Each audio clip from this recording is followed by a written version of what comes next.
4장. 솔로몬 왕이 온 이스라엘의 왕이 되었고 그의 신하들은 이러하니라.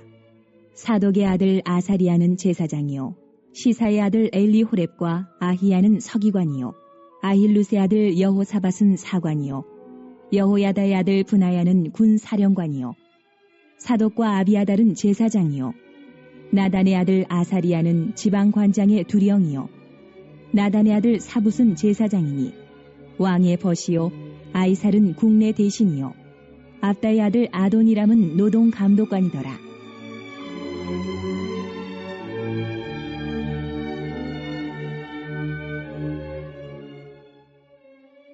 솔로몬이 또 온 이스라엘에 12지방 관장을 두매 그 사람들이 왕과 왕실을 위하여 양식을 공급하되 각기 1년에 한 달씩 양식을 공급하였으니 그들의 이름은 이러하니라.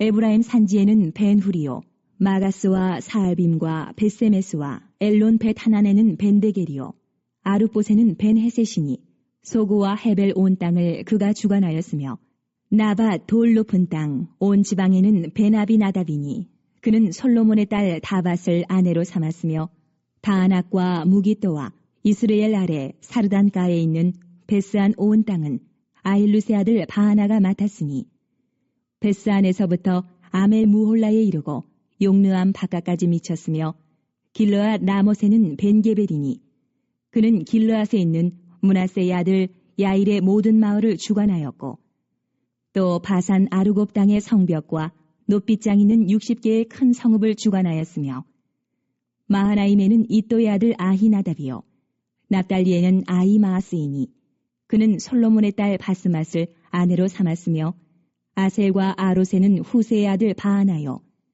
이사갈에는 바루아의 아들 여호사밧이요 베냐민에는 엘라의 아들 시므이요 아모리 사람의 왕 시혼과 바산 왕 옥의 나라 길르앗 땅에는 우리의 아들 게벨이니 그 땅에서는 그 한 사람만 지방 관장이 되었더라.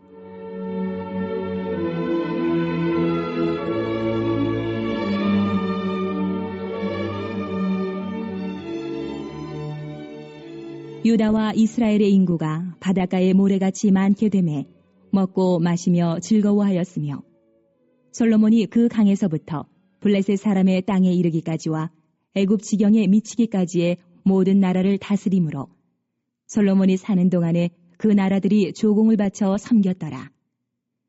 솔로몬의 하루의 음식물은 가는 밀가루가 30고르요, 굵은 밀가루가 60고르요, 살찐 소가 10마리요, 초장의 소가 20마리요, 양이 100마리이며 그 외에 숫사슴과 노루와 암사슴과 살찐 새들이었더라. 솔로몬이 그 강 건너편을 딥사에서부터 가사까지 모두 그 강 건너편의 왕을 모두 다스림으로 그가 사방에 둘린 민족과 평화를 누렸으니 솔로몬이 사는 동안에 유다와 이스라엘이 단에서부터 부엘세바에 이르기까지 각기 포도나무 아래와 무화과 나무 아래에서 평안히 살았더라. 솔로몬의 병거의 말 외양간이 4만이요 마병이 12,000명이며 그 지방 관장들은 각각 자기가 맡은 달에 솔로몬 왕과 왕의 상에 참여하는 모든 자를 위하여 먹을 것을 공급하여 부족함이 없게 하였으며 또 그들이 각기 직무를 따라 말과 준마에게 먹일 보리와 꼴을 그 말들이 있는 곳으로 가져왔더라.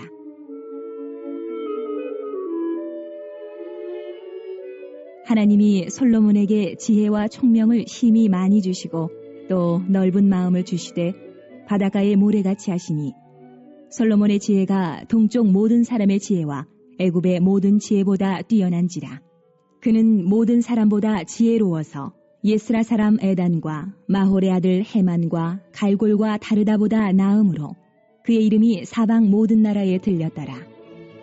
그가 잠언 3,000가지를 말하였고 그의 노래는 1,005편이며 그가 또 초목에 대하여 말하되 레바논의 백향목으로부터 담에 나는 우슬초까지 하고 그가 또 짐승과 새와 기어다니는 것과 물고기에 대하여 말한지라.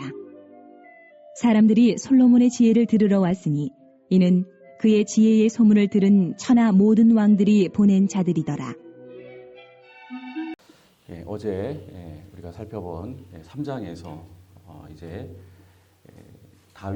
솔로몬이 하나님께 백성들을 섬기기 위해서 지혜가 필요합니다. 그러니까 지혜를 달라고 간구했고, 하나님께서는 그렇게 섬기기 위해서 지혜를 달라고 했던 솔로몬을 굉장히 기뻐하셨습니다. 그래서 심지어 이 솔로몬이 구하지 않았던 것까지도, 즉 부 그리고 영광까지도 부어주시겠다 이렇게 약속을 하셨었는데, 근데 오늘 읽으신 4장에 보시면 이 하나님의 약속이 구체적으로 어떻게 성취해져 가고 있는지를 우리에게 보여주고 있습니다.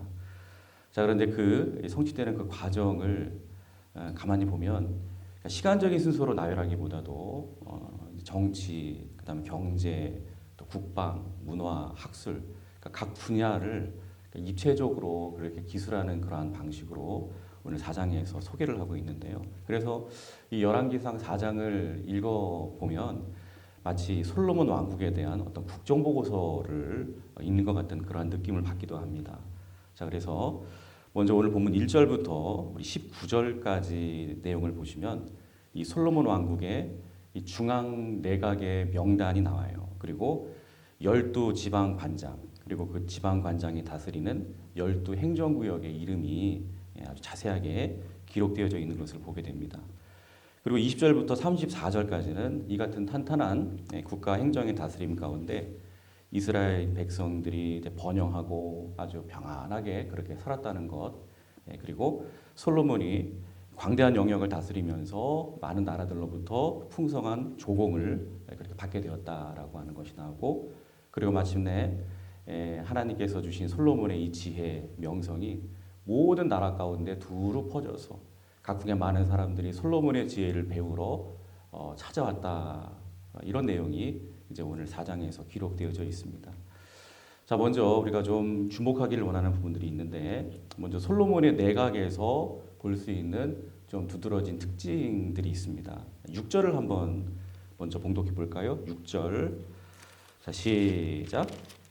아이사는 국내 대신이요 압다의 아들 아도니람은 노동 감독관이더라. 여기 보시면 특별히 그의 아버지 그 다윗에 있어서는, 다윗의 내각에 있어서는 없었던 게 신설이 되는 것을 보게 됩니다. 바로 이 국내 대신이라고 하는 자리인데요.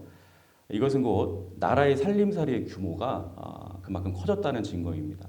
그러니까 다윗 왕에 비해서 이 솔로몬의 통치력이 굉장히 커졌다라고 하는 것을 보여주는 결정적인 이 증거가 이 국내 대신의 신설이에요.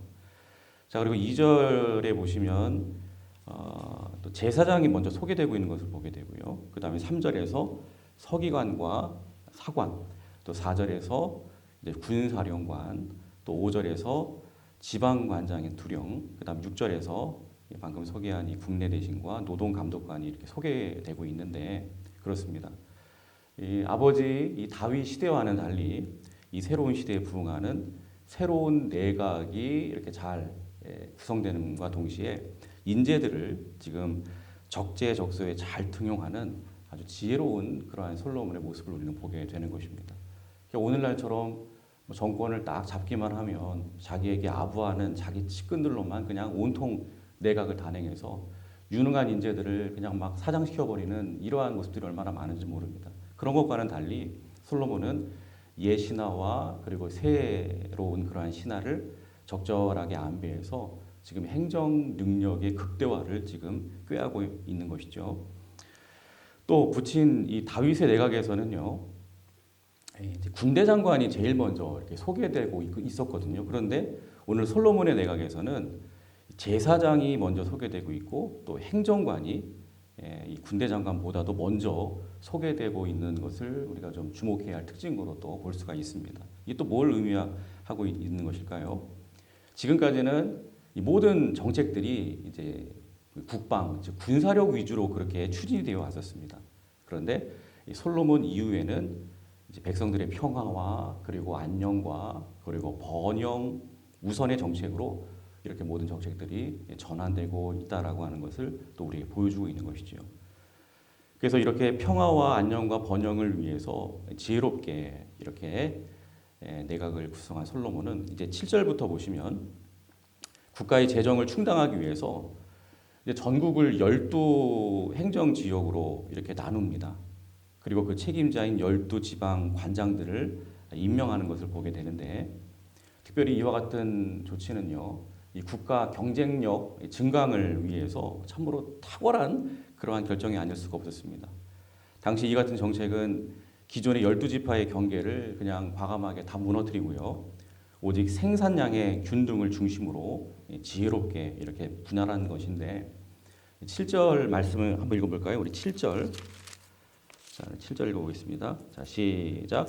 솔로몬이 또 온 이스라엘에 12지방 관장을 두매 그 사람들이 왕과 왕실을 위하여 양식을 공급하되 각기 1년에 한 달씩 양식을 공급하였으니. 그렇습니다. 그러니까 분할된 각 지방에서 그러니까 1년에 한 달씩 한 차례만 보급을 감당하도록 그렇게 정했기 때문에 백성들을 힘들게 하지도 않으면서도 이 생산력 증대에 아주 큰 효과를 거둘 수 있었던 것이죠. 그래서 당시에 이 왕국의 막대한 물자 소비에도 불구하고 항상 나라의 곳간이 항상 차고 넘치게 되었습니다. 결국 솔로몬의 이러한 정치적인 체제 하에서 백성들은 늘 평안하고 그리고 풍요스러운 그러한 삶을 누릴 수 있게 되었던 것이죠. 그래서 20절부터 34절까지의 이런 놀라운 평안과 번영을 그렇게 누릴 수 있게 되었다는 것입니다. 즉 하나님께서 이제 솔로몬에게 약속한 이 부와 영광이 이렇게 솔로몬 제위 초기부터 이렇게 여지없이 넘치도록 부어지게 되는 것을 우리는 보게 됩니다. 자, 그런데 이제 이런 모습이 이제 솔로몬 제위 이 마지막까지 그냥 계속 이렇게 가면 얼마나 좋겠습니까? 그런데 우리가 잘 아는 대로 이 솔로몬 왕이 좀 안타까운 점이 있죠. 이게 처음에는 잘하다가 이 말년에 가가지고요, 이게 굉장히 좀 안 좋게 이렇게 결말이 보이게 되는 왕이 바로 이제 이 솔로몬 왕인데요. 그래서 안타깝지만 이제 우리가 앞으로 이제 쭉 살펴보게 될 내용이지만 이 솔로몬 제위 말기에 이르러서 이 솔로몬이 전혀 다른 모습으로 그렇게 변해가는 것을 보게 됩니다. 왕국도 마찬가지죠. 이제까지 이 같은 평화 다 깨어지고 막 사방에서는 이 솔로몬의 대적들이 막 구름대처럼 들고 일어납니다. 솔로몬 왕국을 막 위협하게 됩니다.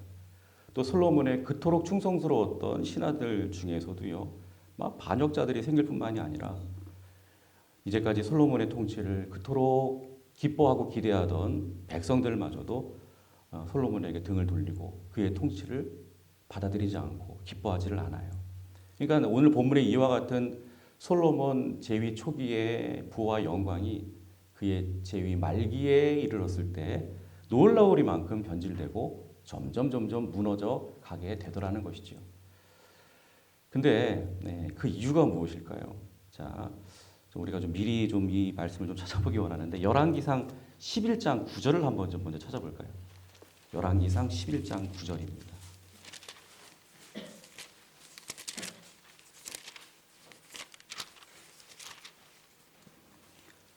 자, 찾으셨으면 같이 한번 읽어보겠습니다. 자, 시작. 솔로몬이 마음을 돌려 이스라엘 하나님 여호와를 떠남으로 여호와께서 그에게 진노하시니라. 여호와께서 일찍이 2번이나 그에게 나타나시고. 그렇습니다. 그렇게 변질된 이유는 다른 데 있는 게 아닙니다. 바로 솔로몬의 마음이 누구를 떠났기 때문이라고요? 하나님을 떠났기 때문이다. 여러분, 그렇습니다. 오늘 본문의 이 솔로몬 왕국의 탄탄한 내각, 그리고 12지방관장의 충성, 또 12행정지역의 견고함, 이 모든 것들은 분명 솔로몬 왕국의 빛나는 부와 번영을 보여주는 그러한 모습일 것입니다. 그런데 우리가 결단코 잊지 말아야 될 것은 무엇이냐? 이 같은 빛나는 견고함과 번영의 모습은요, 어디까지나 솔로몬과 그의 왕국이 우리 하나님을 향하여 견고한 뿌리를 굳게 내렸을 때 이렇게 맺게 되었던 열매라는 사실입니다. 그러나 솔로몬의 마음이 이 생명의 근원 되신 하나님께로부터 그 얼굴을 돌리고 떠나게 될 때 그 풍성한 열매들도 마치 뿌리가 잘리운 나무의 열매들처럼 그대로 그렇게 시들고 말더라는 것이죠. 여러분, 이 같은 결말을 우리가 염두에 둘 때에 우리는 우리의 참된 평안 그리고 번영의 원천이 어디에 있는지를 오늘 새벽에 묵상하게 되는 것입니다. 여러분, 어떤 나무가 있는데 그 나무가 비록 꽃을 많이 달고 열매도 무성하고 또 잎과 가지도 그렇게 무성하게 맺는다 할지라도 한번 생각해 보세요. 그 뿌리가 이미 병들어서 썩고 있다고 할 것 같으면 그 꽃에 그리고 그 열매와 그 잎과 가지의 그 화려함과 풍성함은요, 그거는 아무 의미가 없어요. 점점 시들해질 것이고 결국 메마르게 될 것입니다. 그러니까 나무의 진정한 번영은 지금 당장 보여지는 꽃과 열매가 절대로 아니라는 거예요. 그 뿌리에 달려 있다는 것이죠. 마찬가지입니다. 우리의 진정한 평안과 번영도 지금 당장 눈에 보여지는 어떤 겉모습 거기에 있는 것이 아니라 오직 우리 안에 있는 뿌리에 달려 있는 거예요. 그러니까 이 뿌리라고 하는 게 뭐예요? 우리의 마음 중심이죠. 영혼 중심, 즉 하나님과 맞닿아 있는 그러한 부분을 말하는 것입니다. 그러므로 우리가 우리의 마음 중심, 영혼 중심이 다른 것을 향해 있어서 하나님께로 뿌리를 내리지 않고 하나님과의 관계가 이렇게 막혀 있고 단절되어 있으면 우리의 삶이 어떤 인간적인 노력과 어떤 술수를 통해서 아무리 풍요스러운 모습과 번영의 모습으로 그렇게 막 잘 나가는 것처럼 보인다 할지라도 여러분 잊지 마십시오. 그거는 아무 의미 없습니다. 언제 시들어 버릴지 모르는 뿌리 없는 병약한 나무의 모습에 불과한 것입니다. 그러므로 여러분 부디 오늘 본문이 소개하고 있는 이 솔로몬 왕국의 이 부와 영광, 즉 하나님께서 솔로몬에게 약속하신 이 부와 영광은 오직 우리 하나님께 뿌리를 견고하게 내릴 때만이 진정한 축복과 은혜와 번영으로 그렇게 온전히 누릴 수 있게 된다는 것을 여러분 늘 기억하시고 이제 한 주를 또 시작합니다. 무엇보다도 오직 우리 하나님과의 관계가 소원해지는 일이 없도록 더욱더 하나님과의 친밀한 관계를 위해서 여러분 최선을 다하시길 주님의 이름으로 부탁을 드립니다. 늘 기도와 말씀으로 늘 열정 있는 그러한 영성생활로 우리의 삶의 모든 뿌리를 오직 하나님께 깊이 내리며 그렇게 살아갈 수 있는 우리 모두가 되시기를 주님의 이름으로 축원합니다.